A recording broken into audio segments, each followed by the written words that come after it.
I'm going to give you a few simple steps that will make preparing an audition packet not only straightforward, but enjoyable and satisfying.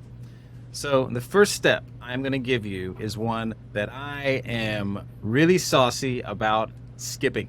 And I'm going to tell you, please don't skip it. I'm going to call it what my college voice teacher, Cathy McNeela, called this step when she taught us song interpretation. She called this the one.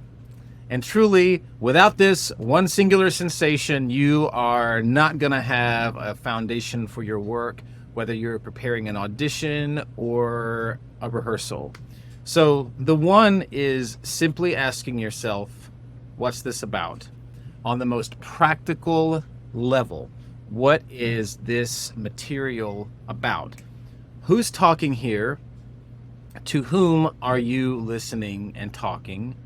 Where are you? What page of the script are you on? That's going to tell you a lot about the scene's narrative energy, where it occurs in the entire show. I want you to read every single thing on the page, from the scene number to every parenthetical stage direction or comment to every bit of punctuation. And here's the thing that's really hard.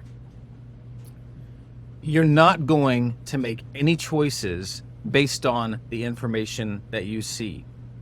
Your brain will scurry to draw conclusions. So when it does, I want you to say, thank you, brain. I am going to put you right here in my possibility box. And then you get out your magnifying glass again and you keep on investigating. When it's with sheet music, the same thing applies. What is the melodic structure telling me? What is the time signature and the key signature telling me? What are the dynamic markings telling me?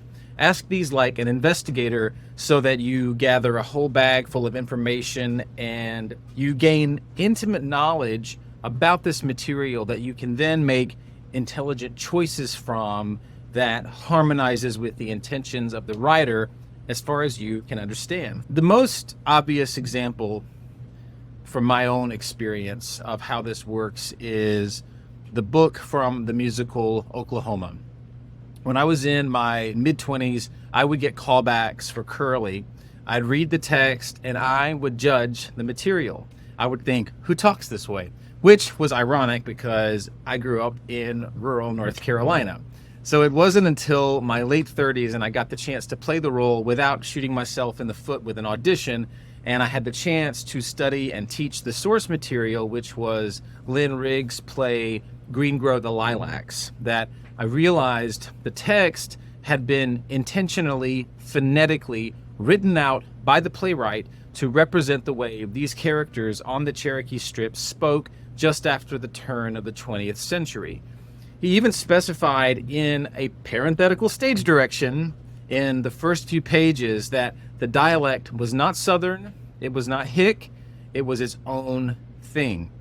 When I understood and respected that, and I literally said the words the way the man wrote them on the page, the whole thing opened up for me, and I had a very clear map.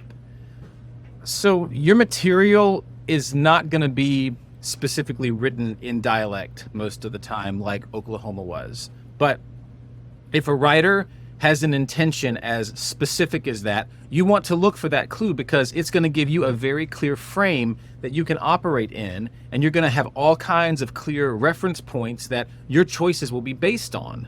So start there. The one. What is this technically and literally about? Look for all the clues, and when your brain tries to make a choice and lock something down, say, thank you, brain. Put that in your box of possibilities. All right. Now go sing. Bye.